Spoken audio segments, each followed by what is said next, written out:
Hello, third grade. Welcome back to our next music lesson. Let's get started.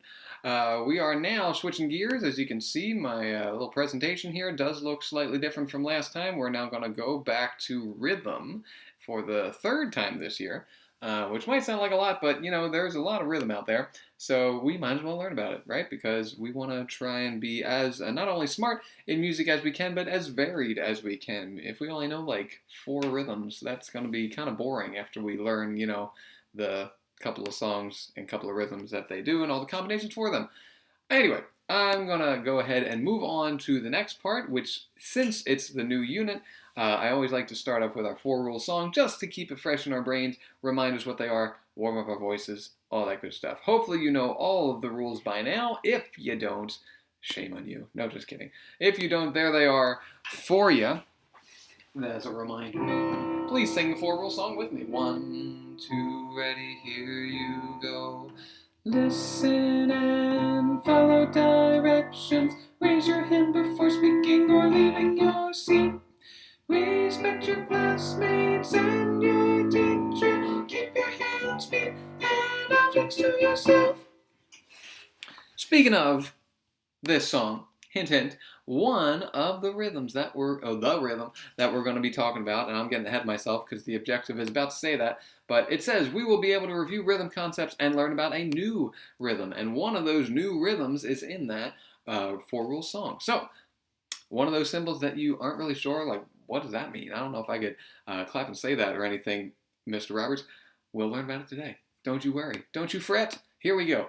This is a song that I'm not sure if we've sung too much, so I'll review it. But this might be a review, so forgive me if I'm taking too long on it. But hopefully you will be able to pick it up pretty easily. Let's see. Let's do it in this key. 1, 2, song sounds like this. Sing it if you know it. Where, oh, where is pretty little Susie? Where, oh, where is pretty little Susie? Where, oh, where is pretty little Susie? Way down yonder in the pawpaw patch.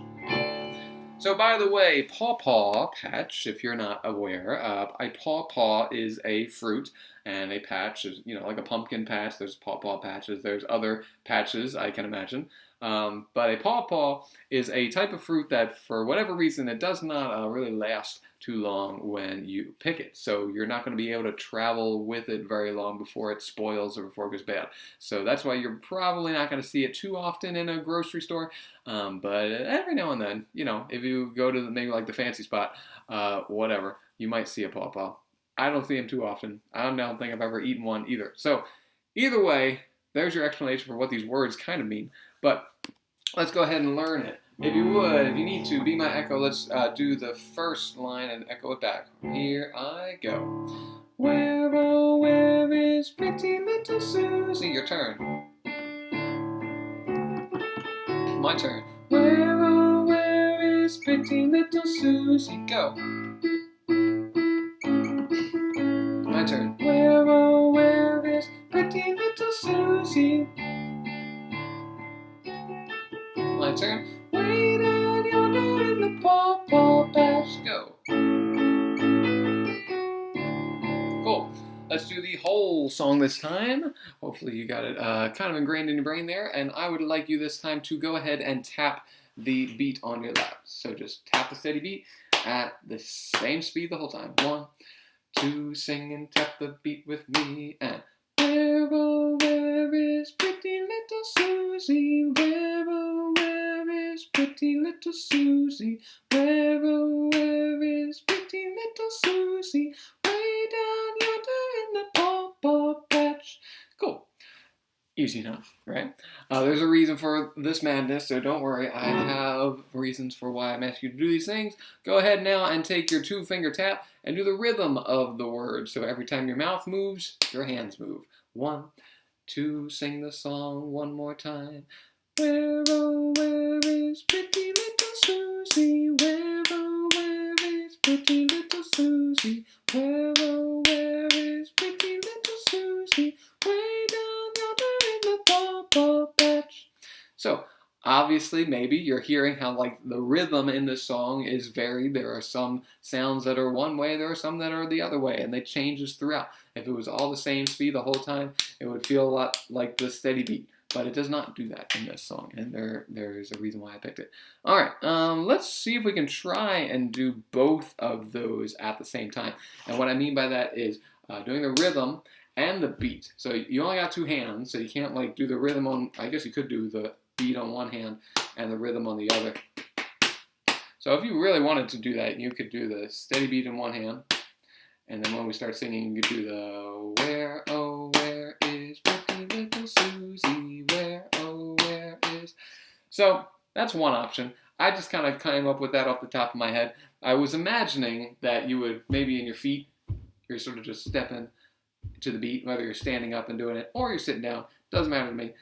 So keep the beat in your feet. If you want to do it with me like I'm doing it, I'm going to do the 2-finger tap like this. Or if you want to do the first option where one hand is the beat and one hand is the rhythm, you can do that too. Whatever one you want. Let's give it a shot. Please, 1, 2, keep the beat and the rhythm and sing. Where, oh, where is pretty little Susie? Where, oh, where is pretty little Susie? Where, oh, where is pretty little Susie? Way down yonder in the pawpaw patch. So, let's go ahead one, maybe last time. I promise. Why don't you, if you got any kind of like instrument in your house, I got some rhythm sticks here. If you want to just maybe grab 2 pencils or 2 spoons or even just your hands if you don't got anything. The hands works fine. I want you to pick one, either the steady beat or the rhythm that you were doing, and you're going to do that on your instrument. So I'm going to go ahead over to the piano and kind of play both so that hopefully you can follow it, because in a classroom here setting, what I'd have is half of you doing the beat, half of you doing the rhythm, creating some harmony, but also making it a little tricky for those in the room. Let's say you're doing the rhythm, but you also hear there's people doing the beat. I want to be able to make sure that whoever's job is whatever it is, that you're all doing it correctly. So anyway, there, actually I'll do it in the key that we were singing. There's your steady beat. And when we start singing, you're going to hear my other hand, my right hand, go ahead and play the melody. So make sure, if you're the steady beat, if you're following that steady beat, that you can go ahead and follow it. And I'll even show you my hands so you can follow it maybe a little better. With whatever instrument you got, or with whatever hand you got, or maybe with your feet still, go ahead and give it a try to follow either the steady beat or the rhythm. 1, 2, sing the song, here we go.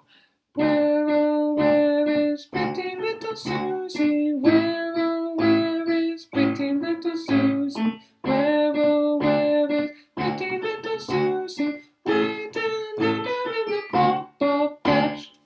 So again, if you picked steady beat, hopefully your beat was the same the entire time. It did not speed up, it did not slow down, it did not stop. It was there the whole time and steady. That's what steady means. And if you were doing the rhythm, then hopefully it matched the words. Probably the rhythm's the easier one in this case, honestly, even though steady beats pretty boring and steady and should be easy. Anyway, I think I'm going to leave that song there for now, and I think we'll come back to it in a second. But first, since this is our rhythm unit, let's review our rhythm. We should, as of now, as 3rd graders, almost the end of 3rd grade here, we got our 3 notes, ta, ta, ti, and our quarter rest. Those we hopefully learned and mastered in 1st grade. Then come 2nd grade, we had our half note, our ta, and our whole note. That was 4 beats, ta.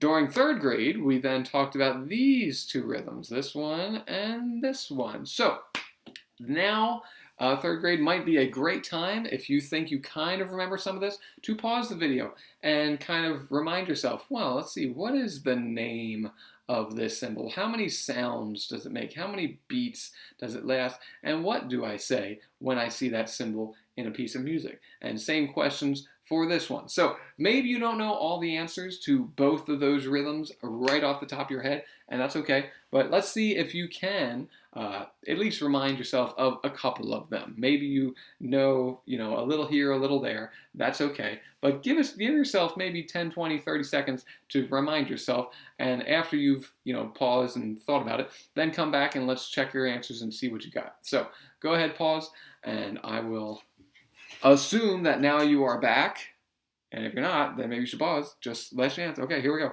So I'm going to go ahead and start not with the name, because the name, honestly, you never have to like say or really know the name when you're performing it. I'm going to go with the number of sounds this thing makes. And if you were on the right track, you would know that this was a rest, and a rest always, just like our quarter rest here, makes 0 sound because a rest is silence. Now, a quarter rest is 1 beat, as you see, but this cannot also be 1 beat, or else it would be another quarter rest. So it is not 1 beat, but it is in fact 2 beats. And I'll remind yourself how we can remember that in a second if you don't already know. But we also need to know that we say, for a rest, nothing. Just like over here on my quarter rest, I say nothing. And I'm just realizing now that I have we say up top here, and that's weird that I did that in a different order. Sorry for that, but hopefully, at least all the information is there. Now, last but not least, well, maybe least, but last, we have the name of it. This is called our half rest. Now, I did already tell you it's a rest, and I know it's a half rest because it's 2 beats, and anything that is 2 beats, like this half note, is going to be the same kind of name, just like our quarter note, which is 1 beat, and our quarter rest, which is 1 beat. 1 beat and 1 thing. So remember, in eighth notes, our eighth notes, the 2 of them is 1 beat, but there are 2 eighth notes. So if I only had 1 eighth note, then it wouldn't be 1 beat anymore. Yada, yada, yada. I'm talking too much. Hopefully, that might remind you, now that we've figured out all about the half rest, that might remind you a little bit about this. You might know now that for the number of sounds for this, we are only going to have 0 again. For the number of beats, again, you got to look at it and how, even though it looks almost the same, it is different. For number of beats, that is going to be 4 beats. And again, since it's 0, that means it's a rest. And for all rest, we say nothing at all. So if this was a half rest and it's 2 beats, now I have 4 beats. And again, I could look down here, or I could do some math. 2 halves, 2 plus 2, equals 4. So 2 halves equals a whole. And that is what's known as my whole rest. Now, the one trick, in case you forget to remember which one is 2 beats, which one is 4 beats, remember this one is facing up, okay? Our half rest is facing up, and up has 2 letters, UP. So if it has 2 letters, I can remember that it is 2 beats long. This one is facing down, D-O-W-N, has 4 letters, and since it's 4 letters to spell down, it is also 4 beats to hold it, I guess I just hold 4 beats to rest. So make sure that you try and remember the difference between a half rest and whole rest. Those 2 rhythms are probably the most confused or mixed up rhythms because they look so similar. But if you remember the up-down trick, then hopefully you'll never fall into that trap. So let's go ahead and test your ears real quick. I'm again gonna kind of assume you know what these rhythms sound like, and you can figure out really what any of those rhythms sound like, but I'm gonna go ahead and clap 4 beats, and I want you to tell me what you think you just heard. So please take a listen. I will clap. I will not say, but I will count you in so you know how fast or slow this steady beat is, so you can follow those question marks 1 beat at a time. Here are 1, 2, ready, here I go.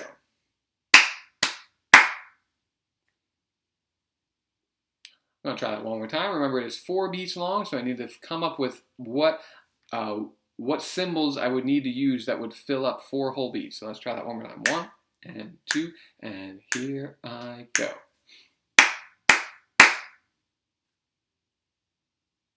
Okay, so if you maybe want to listen to that one more time, now would be a good time to rewind and do that. But if you think you got it, I'm going to go ahead and give you the answer. If you don't want the answer, maybe pause, maybe rewind, maybe do something, la la la, cover your ears. Maybe don't do that. But either way, here comes the answer. So check your answer. Don't just wait for me to tell it to you. You want to have some kind of answer and not just wait for Mr. Roberts to give it to you. But again, it should have been ta, ti, ta, and then 2 beats of rest, which would have been, again, our half rest. So we did a ta, ti for the first beat, which, again, that's 1 beat. Our ta, which is also 1 beat.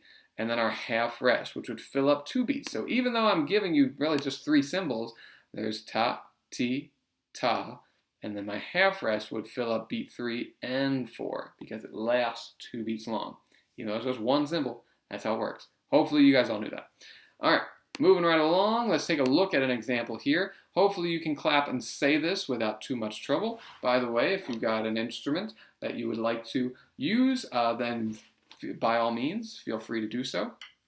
Keep in mind, while you're looking through this example, that again, we do have half rest and whole rest. Please make sure you know which one is which. This one is facing up, which means that would be 2 beats long. This one is facing down, which means it would be 4 beats long. So let's go ahead, try clapping and saying this rhythm or playing and saying this rhythm. 1, 2, play and say, ready, and here you go. Ta, ta, ti, ta, ti. Ta, ti, ta. Ta, ta, ti, ta, ti, ta. Not too hard. Again, I won't do that one more time for you.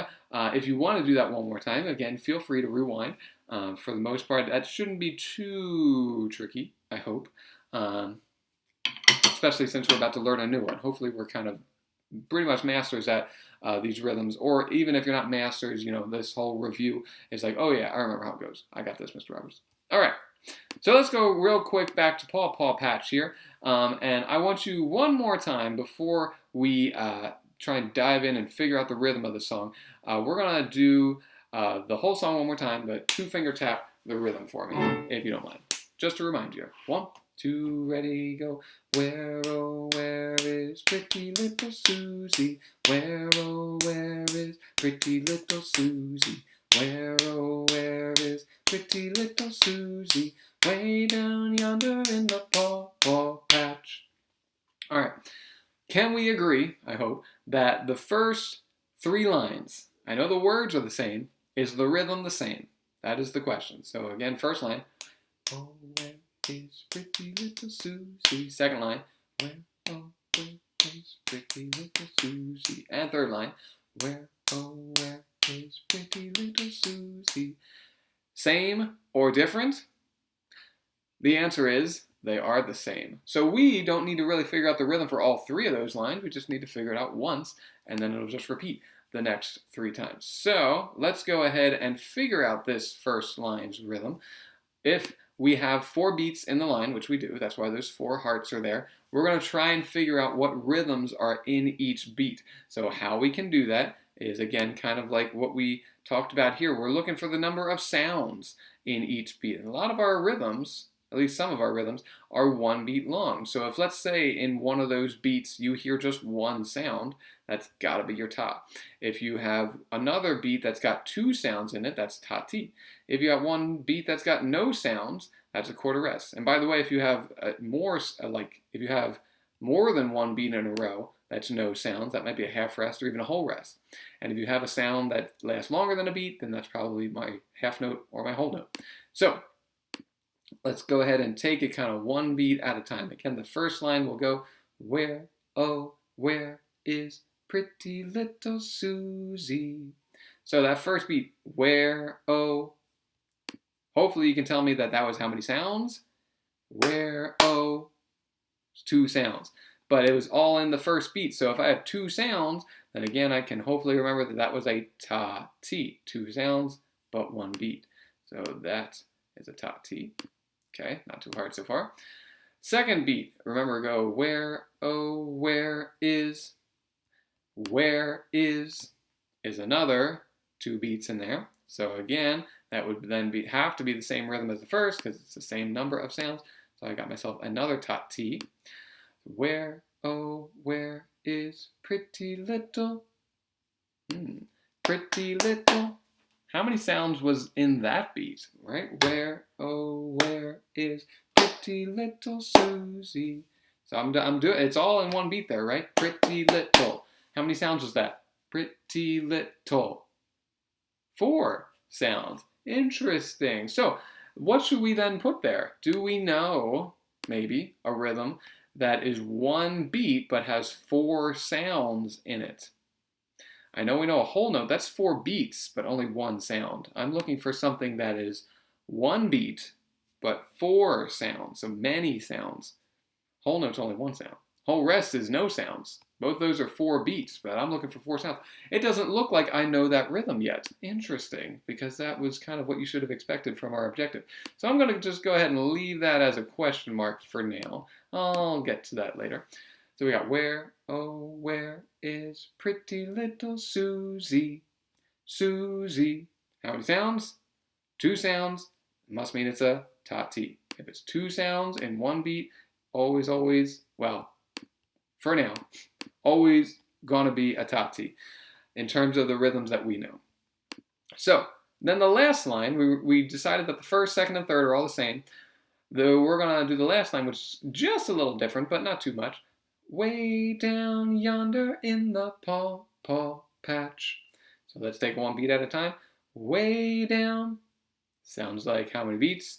It sounded like 2 beats, right? Way down is 2 sounds. So again, we got ourselves another ta-ti. This song is all about the ta-tis. Way down yonder in the 1, 2, 3, 4. I hear 4 sounds again. Oh my goodness, we got that mystery rhythm yet again. Interesting, so mysterious. Way down yonder in the paw. Paw. How many sounds? Should be 2. And again, we got our 2 eighth notes. This song is a little repetitive. So we got way down yonder in the paw patch. Patch is how many sounds? Not 2, but patch is just 1 sound. So hopefully you can tell me what rhythm that should be. If it's 1 sound and 1 beat, remember it's under the heart, so it's only 1 beat long, and there's only 1 beat left, that is gotta be our ta, or our quarter note. So, we know most of the rhythms in this song, but we're still lacking in this new one, which we did figure out it's 4 sounds in 1 beat. So we kind of know what it sounds like. We know a little bit about it. We just need to know what it looks like. So let's go ahead and figure that out. So that is going to look like this. Ooh, our new rhythm looks like this. It is, like I said, 4 sounds. It is 1 beat. These are 4 notes that are all sort of beamed together, just like our 2 eighth notes are kind of beamed together or stuck together. So don't picture this as just 1 note, but they are 4 notes. That's why they make 4 sounds. And they are called 4 16th notes. So we got quarter notes, we got eighth notes, we got 16th notes. And if you kind of think of it in terms of math, quarter is like 4, right? 4 times 2 is 8. So we got eighth notes, quarter notes, eighth notes. 8 times 2 is 16. So 4, 8, 16. That's how music rhythms kind of work. And honestly, if you're really fancy and good at math here, there are even 32nd notes and 64th notes and even 128th notes. I don't think I've ever seen anything bigger than that. But you probably, I'm going to go ahead and say, it may be in high school. Maybe in high school. You might ever see 32nd notes. But for the most part, for the general, normal musicians out there, you're probably never going to see something too much faster than 16th. Anyway, those are 16th notes, 4 sounds, 1 beat, and we say taka-tiki. So notice, before we do that one more time, that it has the ta-ti in there, just like ta-ti, ta-ti, then taka-tiki, taka-tiki. Since they're 16th notes, and there's 4 of them in a beat, they have to move twice as fast as our eighth notes, right? Because 8 times 2 is 16, so they got to move twice as fast. 8 times 2, right? 2 times as fast. So say it with me a couple times. Here we go. Taka-tiki, taka-tiki, taka-tiki, taka-tiki, boom. Okay, so not too hard. It can be super fast depending on your tempo. Taka-tiki, taka-tiki, ta-ti-ta. Or it can be slow. Taka-tiki, taka-tiki, ta-ti-ta. All depends on the speed of the song, obviously. But let's go ahead and incorporate it, like I said, into our song. So taka-tiki, okay? Taka-tiki. Let's go ahead and see if we can sing it on our rhythm syllables. So clap it and say it, please. So that'll sound something like this. Join with me. 1, 2, here we go. Ta-ti, ta-ti, taka-tiki, ta-ti, ta-ti, ta-ti, taka-tiki, ta-ti, ta-ti, ta-ti, taka tiki ta ti ta ti taka tiki ta ti ta. So, if you want to maybe rewind and do that one more time, since it is kind of new to us all, new to us all, that probably wouldn't be the worst idea in the world, just to kind of practice 16th notes a little bit more, since they are brand new for us. So, again, I'll say this first. All of these things, now that now we have four whole rhythms, I should say, that all equal one beat. Our quarter note we know is one beat, 2 eighth notes is one beat, our quarter rest is obviously also one beat, and now our 4 16th notes. All of these equal what would be one beat in our normal time signature anyway. And by the way, to not go untrue to my promise here, if you notice in our rule song, right, listen and follow directions, there's some 16th notes. Raise your hand before speaking or leaving your seat. So 16th notes in the first beat, 16th notes in the second beat. We even have some other things that look a little bit like it but are sort of different. But then we finally get to objects to yourself is another 4 16th notes. So next time we sing it, you'll be like, oh wait, I know what that one is. I could totally clap that. I could read that without Mr. Roberts telling me what is going on. All right. One last thing I want to do today. Here's another song that we should be familiar with, Chicken in the Fence Post. In this song, guess what? Even though we've been singing it like all year almost, it does have 4 16th notes, groups of 4 16th notes in there. So try and listen for where you hear the taka-tiki, 1, 2, 3, 4, the fastest moving sounds in this song. Let's give it a shot. I want to end this key. 1, 2, sing the song, tap the rhythm again. Chicken in the fence post, can't dance Josie. Chicken in the fence post, can't dance Josie. Chicken in the fence post, can't dance Josie. Hello, Susan Brownie. Oh. Honestly, sounds kind of a lot like Paw Paw Patch, because those first 3 lines, kind of the same, and then the last one's a little different. So, again, if you're still confused, if you can't figure out where those 4 16th notes are, what would be a probably good thing to do is to try and do that beat and rhythm at the same time. So I'm going to try the 2 hands. So I'm going to go ahead and do the steady beat here. And when my right hand moves 4 in 1, taka-tiki, that way I'm going to know exactly where the taka-tiki is. As long as my left hand stays steady and my right hand does the right thing. So let's see how it goes. Singing the song, chicken in a fence post, can't dance Josie. Chicken in a fence post, can't dance Josie. Chicken in a fence post, can't dance Josie. Hello, Susan Brownie. Oh. Hopefully you could kind of follow me, or at least even if you couldn't do what I was doing, you could kind of watch and see like, oh, I bet you it's going to be right about there. So we're looking for 4 sounds, 4 syllables that are moving the fastest. So you can't give me like 5 syllables. I'm looking for 4, and hopefully you're at least kind of close to where it is. If you didn't give me exactly the right 4 for the answer, hopefully you're sort of in the ballpark. But the answer, to check it, is chicken in the, right? Taka-tiki. So chicken in the, you can't say chicken in the fence post. You can't say chicken in the fence post, can't dance Josie. That's way more than 4 sounds. So you got to say chicken in the if you wanted the total right answer. But if you were close, again, hey, not too bad. Let's go ahead and clap it one more time. And why don't we say it on taka-tiki-ta-ti, right? All those rhythm syllables. 1, 2, ready, clap it and sing. Taka-tiki-ta-ti, ta-ti, ta-ti, taka-tiki-ta-ti, ta-ti, ta-ti, taka-tiki-ta-ti, ta-ti, ta-ti, ta-ti, ta-ti, ta-ti, ta. Don't forget the ta at the end. All right. 3rd grade, that is the end of my video. Thank you so much for watching, and I hope you have a lovely rest of your week. And by the way, just in case if this is in fact the end of our school year here, I would just like to say a thank you for all of the hard work that you guys have done this year. It really has been fun teaching you guys throughout this year, and I'm sorry that we had to kind of cut it short, but hopefully you got a little bit of joy and learning from these last couple weeks. So I hope you have a lovely rest of your summer. Maybe I'll see you next year. Have a good one. Bye.